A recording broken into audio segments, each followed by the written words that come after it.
Summer 1940, a shadow falls over Europe.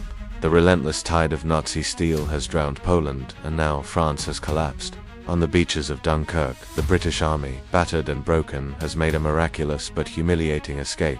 For Adolf Hitler, the war in the West is all but won. Only one final, stubborn obstacle remains: an island. On July 16, 1940, Hitler signs his name to a document that will decide the fate of the free world. This is Directive Number 16, the blueprint for the invasion of Britain, codenamed Operation Sea Lion. But there's a condition, a crucial prerequisite. The order states clearly, the English air force must be eliminated to such an extent that it can no longer demonstrate any appreciable opposition to the German crossing. In simple terms, before a single German soldier can set foot on British soil, the skies must belong to Germany. They must be cleared by the most powerful and battle-hardened air force the world has ever seen, the Luftwaffe. This is the story of the battle that followed. A battle not of armies, but of airmen, not of trenches, but of technology and sheer will. This is the story of how a handful of young pilots, the titans in the clouds, faced an unstoppable armada and achieved the impossible. This is the Battle of Britain. On one side stood the Goliath, Hermann Göring's Luftwaffe. They were the undisputed champions of the sky, boasting nearly 2,500 aircraft. Their bombers, like the Heinkel He-111 and the terrifying Stuka dive bomber, had laid waste to Europe. Their primary fighter, the Messerschmitt Bf-109, was a deadly weapon in the hands of pilots who were veterans of the Spanish Civil War, Poland, and France. They were experienced, confident, and, led by the arrogant Göring, they believed victory was a foregone conclusion. On the other side was David, Britain's Royal Air Force. Fighter command was outnumbered and outmatched. They had fewer pilots, many of them barely out of training, and fewer planes. But they held two crucial aces up their sleeve. The first was a revolutionary piece of technology: radar. This secret weapon, a chain of stations along the coast, could see German formations gathering long before they reached Britain. It was an invisible shield, robbing the Luftwaffe of the element of surprise. Their second ace was their aircraft. The Hawker Hurricane, a rugged and stable workhorse, was responsible for shooting down more enemy planes than any other.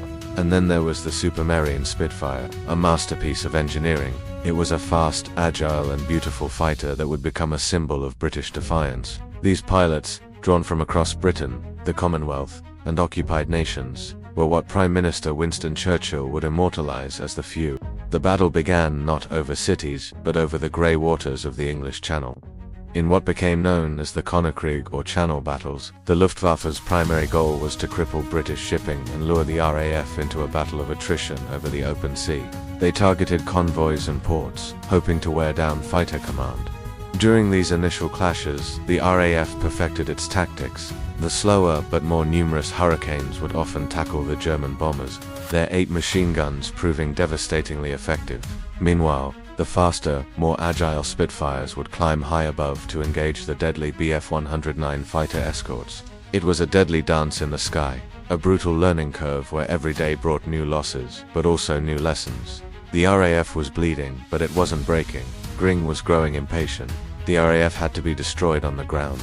On August 13th, the Luftwaffe unleashed its masterstroke, Adlertag Eagle Day. This was the all-out assault designed to shatter the RAF in a matter of days. Swarms of German aircraft crossed the channel, their targets no longer ships, but the nerve centers of fighter command, the airfields, the radar stations, and the aircraft factories.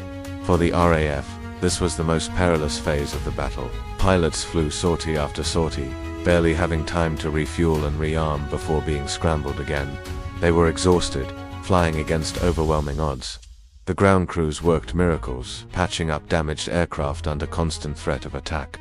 Airfields were cratered, hangars burned, and control rooms were hit. Fighter command was being systematically dismantled. It was on the verge of collapse. And then, the Germans made a fatal mistake. On the night of August 24th, a handful of German bombers, lost and off course, accidentally dropped their bombs on civilian areas of London. It was a minor incident, but it had major consequences. Enraged, Winston Churchill immediately ordered a retaliatory raid on Berlin. The bombing was militarily insignificant, but the psychological impact on the German leadership was immense. A furious Hitler, publicly humiliated that the invulnerable capital of the Reich had been attacked, made a decision driven by revenge, not strategy. He ordered the Luftwaffe to switch its focus from the RAF's airfields to terror bombing London and other British cities. This was the strategic blunder that saved the RAF. The relentless pressure on its airfields was suddenly lifted, just as Fighter Command was on its knees. It was given the breathing space it desperately needed to repair, regroup, and requip. While London burned and its citizens endured the Blitz with incredible courage, the RAF was able to rise again, stronger than before.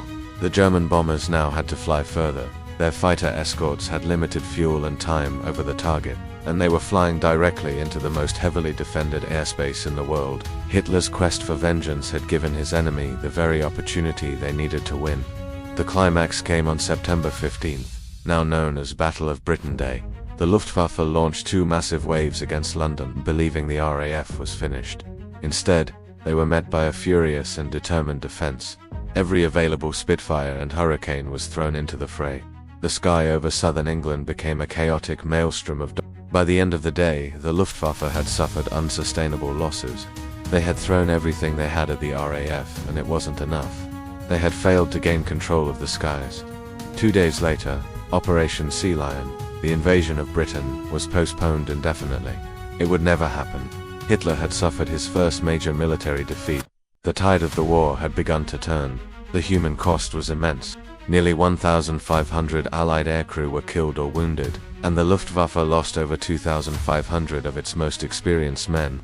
They were young men on both sides, caught in a titanic struggle for the future. So why were they titans? They were titans not because of their numbers, but because of their indomitable courage. They were titans because of their skill, pushing their machines and themselves to the absolute limit. And they were titans because of the technology and the system that supported them, allowing them to fight smarter, not just harder. They fought day after day, outnumbered but never outflown. These young men in their Spitfires and Hurricanes didn't just win a battle. They secured the future of freedom. They proved that even in the face of overwhelming odds, the human spirit, when defending its home, can indeed prevail.